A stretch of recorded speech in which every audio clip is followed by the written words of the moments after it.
शुभ सकाळ सर्वांना। तर यावर्षी घट कधी उठवायचे हा खूपच प्रश्न होता। तर दरवर्षी नवरात्री 9 दिवसाची असते आणि 10व्या दिवशी दसरा असतो आणि त्या दिवशी आपण सकाळी घट हलवून त्याचं विसर्जन करतो। पण या वर्षीची नवरात्री 10 दिवसाची आहे आणि दसरा हा 11व्या दिवशी गेलेला आहे।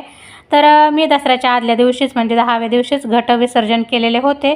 तर सकाळी सकाळी मी आलेले आहे माझ्या किचनमध्ये पूजा वगैरे सर्व आवरून।